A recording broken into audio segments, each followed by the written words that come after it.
Good morning all of you. मैं Ghanshyam धूड़िया, Gurugram degree college चक 5 BLM Shri Vijayanagar इस YouTube channel में आप सबका स्वागत करता हूँ। आज हम BA फाइनल ईयर हिस्ट्री भारतीय संस्कृति के मूल आधार, इसके अंतर्गत आज का जो हमारा टॉपिक है वह है बौद्ध धर्म रहेगा। बौद्ध धर्म टॉपिक जो हमने कल शुरू किया था। कल हमने महात्मा बुद्ध के जीवन, प्रारंभिक जीवन और उसकी प्रमुख शिक्षाओं के बारे में जानकारी प्राप्त की थी। बौद्ध धर्म के संस्थापक महात्मा बुद्ध माने गए थे। तो इसके अंतर्गत आज हम बौद्ध धर्म की लोकप्रियता के प्रमुख कारण के बारे में जानकारी प्राप्त करेंगे। इसके साथ साथ बौद्ध धर्म का पतन किन कारणों से हुआ, इसके बारे में जानकारी प्राप्त करेंगे। इसके अलावा बौद्ध जीवन से संबंधित जो बौद्ध धर्म के प्रतीक हैं उनके बारे में जानकारी प्राप्त करेंगे। इसके अलावा बौद्ध धर्म का क्या योगदान रहा भारतीय समाज को, और इसके साथ साथ महात्मा बुद्ध के प्रमुख शिष्य और अनुयायी कौन रहे थे, इन सब की जानकारी हम आज के वीडियो में प्राप्त करेंगे। कल हमने महात्मा बुद्ध के प्रारंभिक जीवन और उनकी प्रमुख शिक्षाओं के बारे में जानकारी प्राप्त की थी। महात्मा बुद्ध के प्रमुख शिक्षाएं और जो सिद्धांत थे वो समाज में समानता स्थापित करने का प्रयास उन्होंने किया था। महात्मा बुद्ध के अनुसार 4 आर्य सत्य जो कि बौद्ध धर्म की आधारशिला है, उसके अन्य सभी सिद्धांतों का विकास जो है 4 आर्य सत्यों के आधार पर ही किया गया था। ये 4 आर्य सत्य जो महात्मा बुद्ध ने बताए थे वह थे: नंबर 1 दुख, नंबर 2 दुख समुदाय, नंबर 3 दुख निरोध और नंबर 4 था दुख निरोध मार्ग। अर्थात संसार दुखमय है। तो संपूर्ण मानवता को महात्मा बुद्ध ने दुखी रूप में देखा भी था। किसी को किसी बात का दुख है तो किसी को किसी बात का दुख रहता है। दुख जन्म भी, दुख बुढ़ापा भी है, रोग भी एक दुख ही है, मृत्यु भी एक दुख है, धन का विनाश भी दुख है, तो प्रियजन का वियोग यह भी दुख माना गया है। इच्छित वस्तु का न मिल पाना भी यह भी एक दुख है। तो अर्थात महात्मा बुद्ध के अनुसार संसार जो है दुखमय है। फिर नंबर 2 जो आर्य सत्य था वह था दुख समुदाय। तो संसार में सर्वत्र दुख है, ये वास्तविक सत्य भी है। प्रश्न यह उठता है कि इन दुखों का जो मूल कारण क्या है। तो महात्मा बुद्ध की दृष्टि में इस दुख का जो मूल कारण है वह है तृष्णा, इच्छा रही है। फिर दुख निरोध मार्ग। जिस प्रकार संसार में दुख है, दुख का जो कारण है समुदाय है, उसी प्रकार दुख निरोध अर्थात दुख से छुटकारा संभव है। दुख का जो मूल कारण तृष्णा माना गया है। तृष्णा का त्याग करके हम दुखों से छुटकारा पा सकते हैं।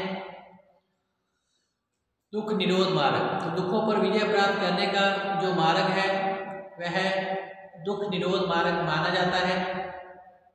कोई भी व्यक्ति उस मार्ग का अनुसरण करके दुखों पर विजय प्राप्त कर सकता है। बुद्ध ने जो मार्ग बताया वह दुख निरोधगामी नाम से विख्यात है, और दुख निरोध मार्ग के लिए इन्होंने अष्टांगिक मार्ग बताया था। अष्टांगिक मार्ग 8, जैसे कि नंबर 1 है सम्यक दृष्टि, सम्यक संकल्प, सम्यक वाणी, सम्यक क्रमांत, सम्यक आजीव, सम्यक प्रयत्न, सम्यक समृद्धि, सम्यक समाधि। सम्यक दृष्टि यानी कि सत्य, असत्य, पाप, पुण्य, सदाचार और दुराचार में भेद न करना ही सही ज्ञान है। सम्यक संकल्प, कामना और हिंसा से मुक्त समाज कल्याण का पक्का निश्चय जो है सम्यक संकल्प कहलाता है। सम्यक वाणी, सत्य और विनम्र मृदु वाचन और वाणी के संयम ही सम्यक वाणी कहलाता है। सम्यक कर्मांत, सब कर्मों में पवित्रता बनाए रखना, हिंसा, द्रोह, दुराचार से बचे रहना सत्कर्म है। सम्यक आजीव, न्यायपूर्ण मार्ग में पवित्रता, न्यायपूर्ण मार्ग से आजीविका चलाना, जीवन निर्वाह से निषिद्ध मार्गों का त्याग सम्यक आजीव कहलाता है। सम्यक प्रयत्न, इसे सम्यक व्यायाम भी कहते हैं, इसका अर्थ है सत्कर्मों के लिए निरंतर उद्योग करते रहना। सम्यक समृद्धि अर्थात लोभ आदि चित्त के संतापों से बचना और उत्तम शिक्षाओं को सदैव याद रखना। सम्यक समाधि, राग और द्वेष से रहित होकर चित्त की एकाग्रता को बनाए रखना ही सम्यक समाधि है। इसके लिए महात्मा बुद्ध ने मध्यम मार्ग का अनुसरण करने के लिए कहा। दुख से छुटकारा पाने के लिए महात्मा बुद्ध ने जो अष्टांगिक मार्ग बताया है वह विशुद्ध आचार तत्वों पर आधारित था। उसमें न तो शारीरिक कष्ट थे और न ही क्लेश से युक्त कठोर तपस्या को उन्होंने उचित माना और न ही अत्यधिक संसारिक भोग विलास को। अतः दोनों आत्मियों के बीच का मार्ग मध्यम मार्ग अपनाने को कहा। इसके पालन से जो मनुष्य है निर्वाण पद की ओर जा सकता है। इसके अलावा महात्मा बुद्ध ने 10 शील का प्रतिपादन किया, जिसमें अहिंसा व्रत का पालन करना, सदा सत्य बोलना, असत्य अर्थात चोरी न करना, अपरिग्रह अर्थात वस्तुओं का संग्रह न करना, ब्रह्मचार्य अर्थात भोग विलास से दूर रहना, नृत्य ज्ञान का त्याग करना, सुगंधित पदार्थों का त्याग, असम्यक भोजन न करना, कोमल शैया का त्याग और कामिनी कंचन का त्याग जो है इन्होंने बताया था। इसी प्रकार अन्य जो विचार थे महात्मा बुद्ध के वो था वेदों की प्रमाणिकता का इन्होंने खंडन किया। अनात्मवाद, कर्मवाद, पुनर्जन्मवाद, कार्य कारक संबंधों, निर्वाण, प्रतित्य, समुद्वाद, क्षणिकवाद और सामाजिक समानता आदि पर इन्होंने बल दिया। और इसके अलावा जो ये बौद्ध धर्म था ये काफ़ी लोकप्रिय रहा था। इसके संस्थापक महात्मा बुद्ध बौद्ध धर्म के संस्थापक माने गए हैं। बौद्ध धर्म की लोकप्रियता के कई कारण उत्तरदायी रहे थे। बौद्ध धर्म की लोकप्रियता के कई कारण उत्तरदायी रहे थे। नंबर 1 था इसके सिद्धांत सरल थे। नंबर 2 उस समय इसके लिए अनुकूल वातावरण था और जन भाषा का प्रयोग किया गया था अर्थात पाली भाषा का प्रयोग किया गया था जो कि उस समय जन साधारण की भाषा नहीं थी। इसके लिए समानता की भावना थी। इस धर्म में संपन्न लोगों को इस धर्म को संरक्षण प्रदान किया गया था। इसके अलावा प्रतिस्पर्धी धर्मों का उस समय अभाव था और महात्मा बुद्ध का व्यक्तित्व इस धर्म की लोकप्रियता का मुख्य कारण रहा था। इसके अलावा विदेशों में बौद्ध धर्म का जो प्रचार प्रसार इसकी लोकप्रियता के करने का कारण था। तो विदेशों में बौद्ध धर्म का जो प्रचार प्रसार है वह मौर्य शासक अशोक, कुषाण शासक कनिष्क और वर्धन वंश के प्रमुख शासक हर्षवर्धन ने बौद्ध धर्म का विदेशों में प्रचार प्रसार करवाया था। आज लाखों करोड़ों लोग बौद्ध धर्म को मानते हैं। तो इसका जो श्रेय है मौर्य सम्राट अशोक, कुषाण शासक कनिष्क प्रथम और वर्धन साम्राज्य के शासक हर्षवर्धन को जाता है। तो बौद्ध धर्म की लोकप्रियता का पहला जो कारण रहा था वह था सरल सिद्धांत। तो बौद्ध धर्म के जो सिद्धांत थे सरल थे, व्यवहारिक थे, सुबोध और ग्रस्त लोगों के अनुकूल थे। बुद्ध ने अपने दार्शनिक विचारों का प्रतिपादन न कर शुद्ध आचरण पर अधिक जोर दिया। इन्होंने उसके जो सिद्धांत थे वो नैतिक जीवन व्यतीत करने के रीति रिवाजों को स्पष्ट करते थे। ऐसी स्थिति में जनता का गूढ़ रहस्यवादी और जटिल वैदिक धर्म से हटकर इस धर्म की ओर आकर्षित होना स्वाभाविक था। नेक्स्ट है अनुकूल वातावरण 2 नंबर। बौद्ध धर्म के उदय का उस समय बौद्ध धर्म का उदय हुआ जब भारतीय जनता प्रचलित धर्म की रूढ़िवादिता, कर्मकांड, रहस्यवाद और उनके पुजारी पुरोहितों के आचरण से शुद्ध हो चुकी थी। ऐसे समय में बौद्ध धर्म में प्रचलित जो व्यवस्था रही उसका खंडन किया गया और जनता के हृदय ने बौद्ध धर्म के सिद्धांतों का स्वागत किया। यदि बुद्ध वैदिक युग में भी होते तो भी उनके विचारों को शायद ही लोकप्रिय मिल पाती थी। तो अगर महात्मा बुद्ध वैदिक धर्म में भी उत्पन्न हुए होते तो उनके विचारों को शायद ही लोकप्रियता मिल पाती। फिर जन भाषा पाली का प्रयोग किया गया था जो उसकी समय की जनसाधारण की भाषा रही थी। तो महात्मा बुद्ध ने अपने उपदेशों का जो प्रचार प्रसार है उस युग की जन भाषा पाली भाषा में किया था।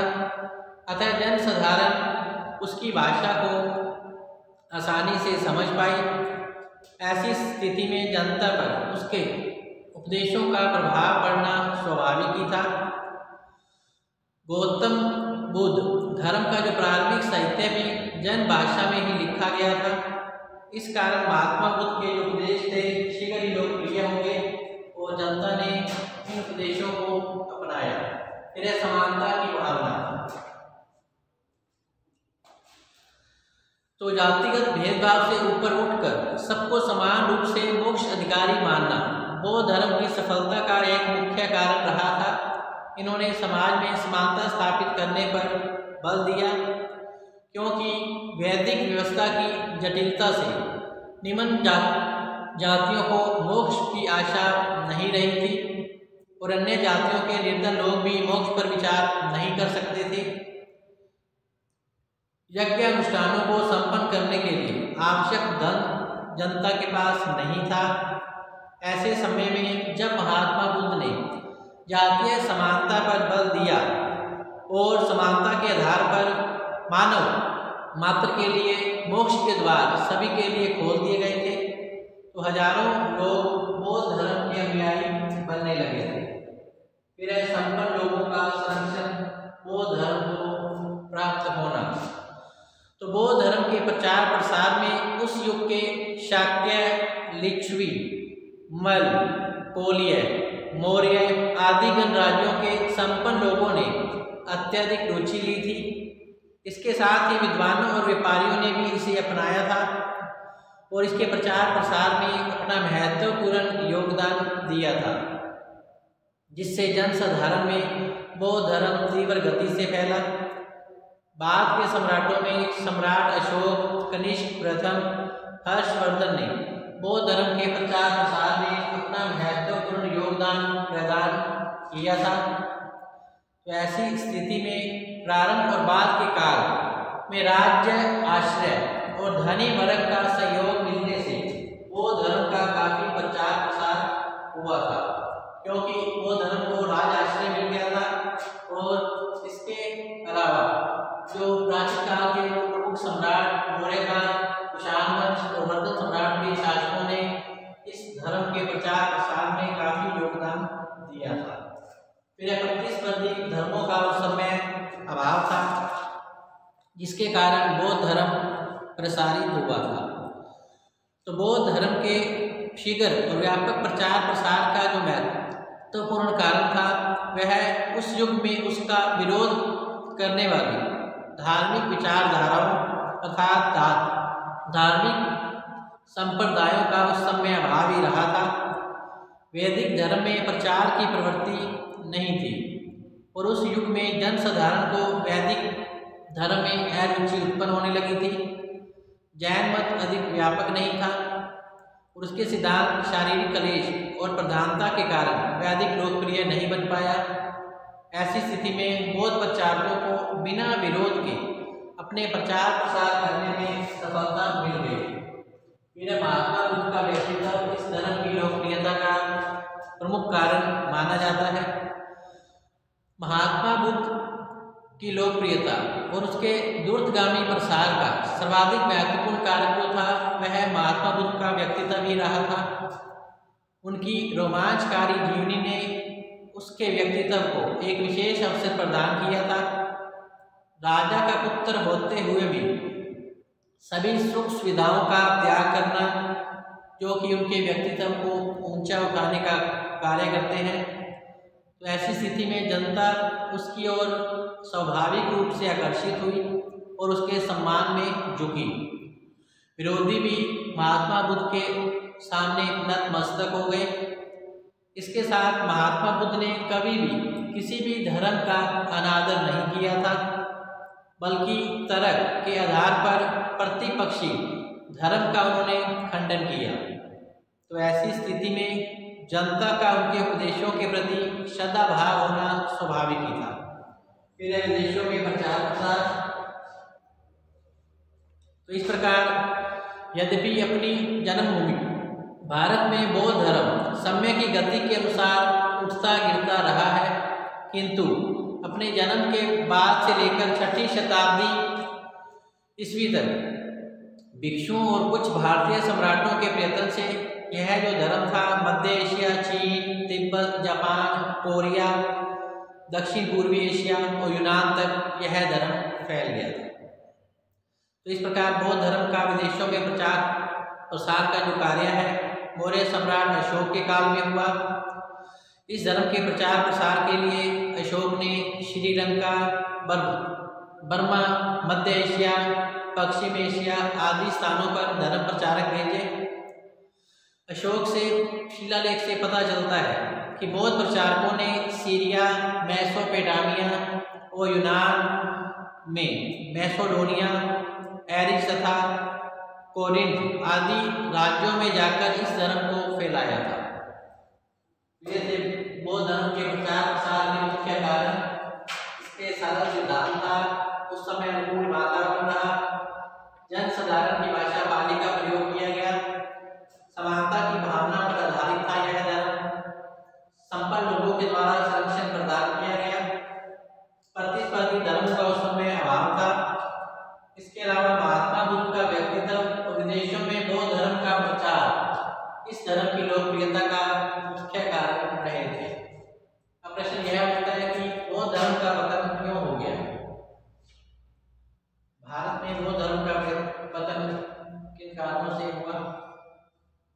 इसके लिए कई कारक उत्तरदायी हैं। नंबर 1 है आंतरिक द्वेष, नंबर 2 राजकीय संरक्षण का अभाव, नंबर 3 हिंदू धर्म का पुनरुत्थान, 4 नंबर बौद्ध भिक्षुओं का नैतिक पतन, 5 नंबर बौद्ध धर्म में विभाजन, 6 नंबर हिंदू प्रचारकों के प्रयत्न, 7 नंबर विदेशी आक्रमण और 8 नंबर संघ में स्त्रियों का प्रवेश बौद्ध धर्म के पतन के प्रमुख कारक रहे थे।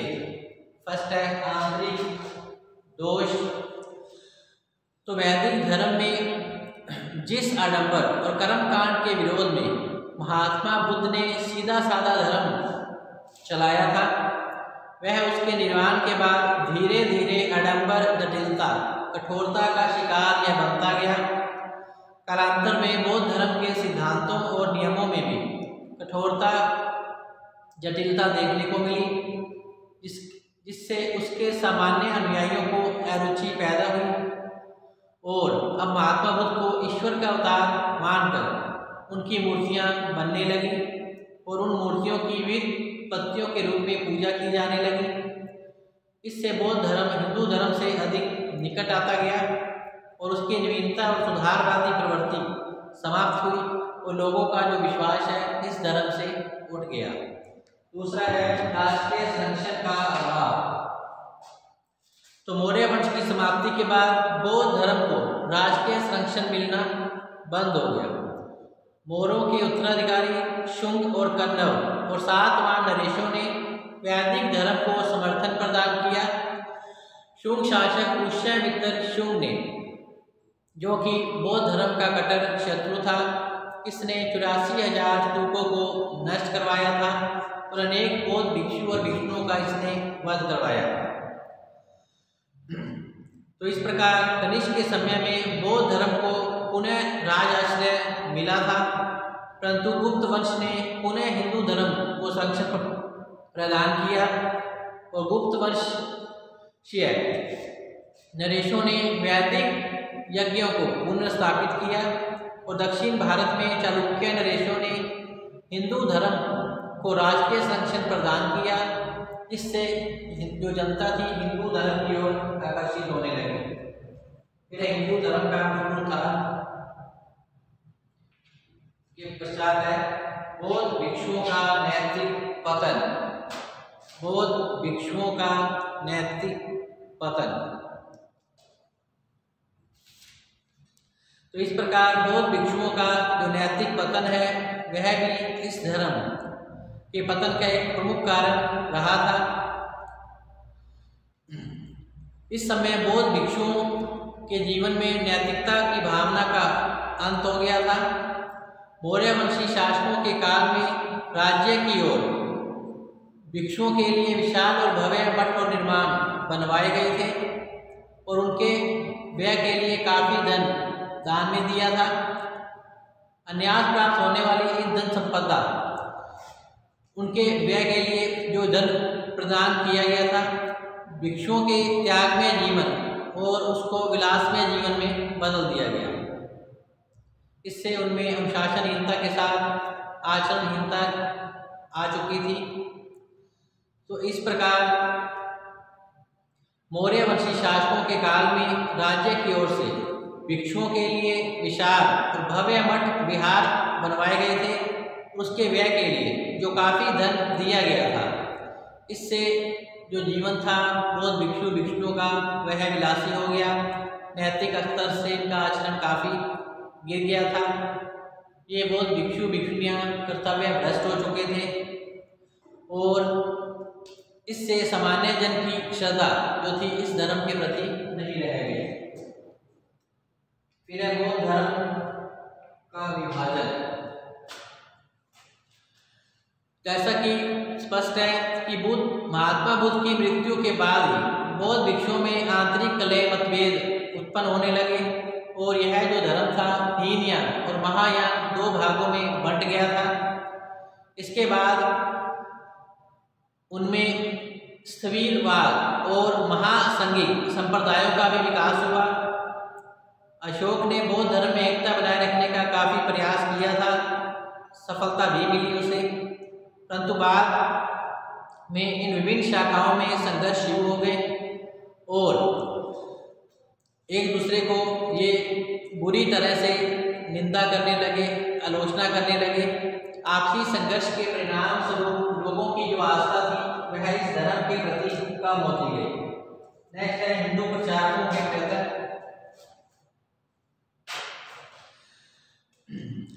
नवोदित हिंदू धर्म के प्रचारकों ने भी बौद्ध धर्म के प्रभाव को कम करने में योगदान दिया था।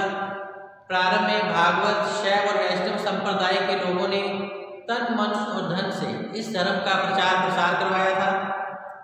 8वीं और 9वीं शताब्दी में कुमारी भट्ट और गुरु शंकराचार्य ने स्थान स्थान पर बौद्ध पंडितों और शस्त्रास्त्रों में पराजित करके हिंदू धर्म की श्रेष्ठता प्रतिपादित की थी।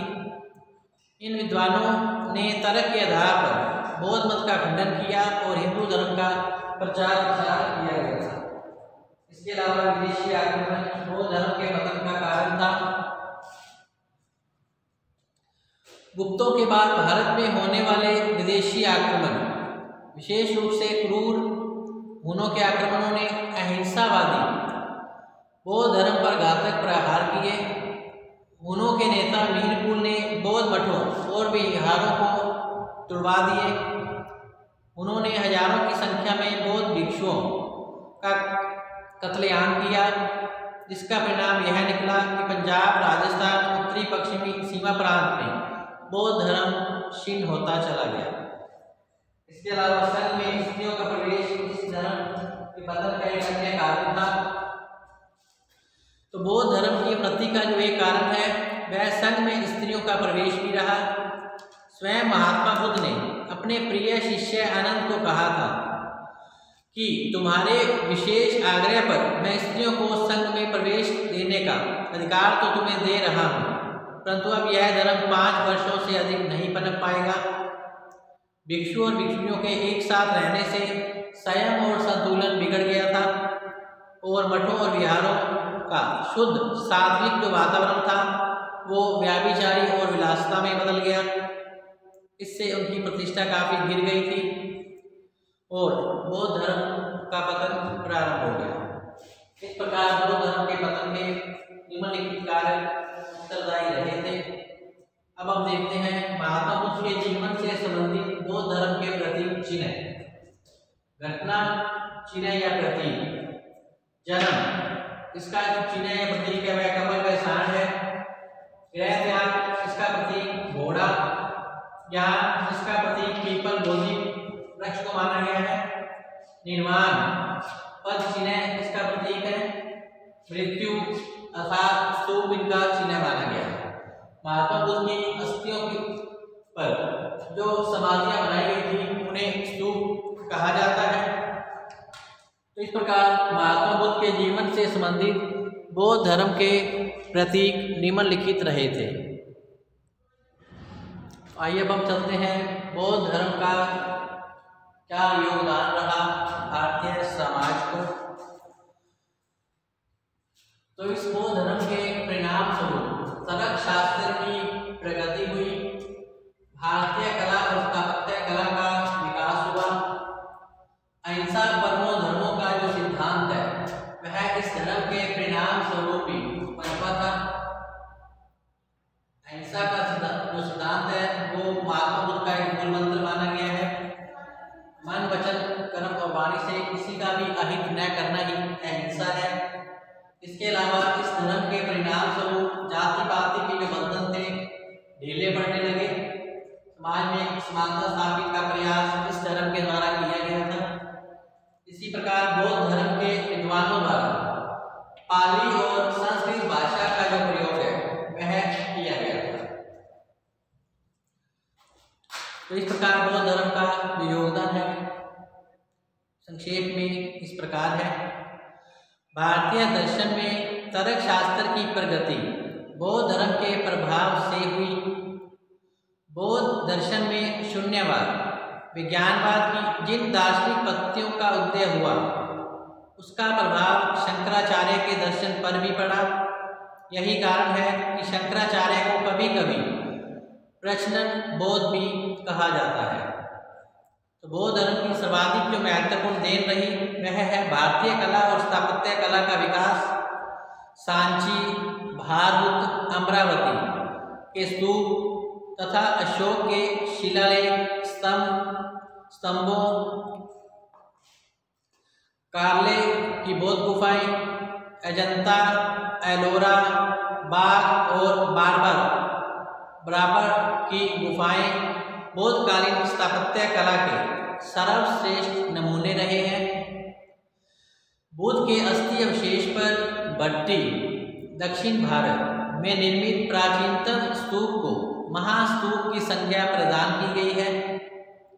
गांधार शैली के अंतर्गत ही सर्वाधिक बुद्ध मूर्तियों का जो निर्माण किया गया था। संभवतः प्रथम बुद्ध मूर्ति मथुरा कला के अंतर्गत ही बनी थी। संभवतः प्रथम बुद्ध मूर्ति मथुरा कला के अंतर्गत ही बनी थी। इस प्रकार महात्मा बुद्ध के द्वारा स्थापित बौद्ध धर्म, इसकी लोकप्रियता के कारण, इस धर्म के पतन के कारण बौद्ध जीवन से संबंधित बौद्ध धर्म के प्रतीक चिन्ह और बौद्ध धर्म का योगदान की जानकारी आपको प्रदान की गई है। इसके अलावा महात्मा बुद्ध के प्रमुख शिष्य और अनुयायी कौन कौन थे? तो महात्मा बुद्ध के प्रमुख शिष्य महाकश्यप, सारिपुत्र, बिंबिसार हरेक वंश के राजा, उपाली, देवदत्त, जीवक, प्रसेनजी, शुद्धोधन आदि रहे हैं। और बौद्ध अनुयायियों में स्त्रियां भी प्रजापति गौतमी जो कि महात्मा बुद्ध की पालन पोषण करने वाली उसकी मौसी थी। नंदा महाप्रजापति गौतमी की बेटी, यशोधरा महात्मा बुद्ध की पत्नी। इसके अलावा मल्लिका, खेमा, सुप्रवासा आदि बौद्ध धर्मानुयायी के अंतर्गत स्त्रियां रही थी। तो इस प्रकार आज का जो टॉपिक है बौद्ध धर्म से संबंधित अन्य जानकारी यहीं समाप्त होती है। कल हम फिर से नए टॉपिक के साथ हाजिर होंगे। तब तक आप घर पे रहें, सुरक्षित रहें, पढ़ते रहें। धन्यवाद।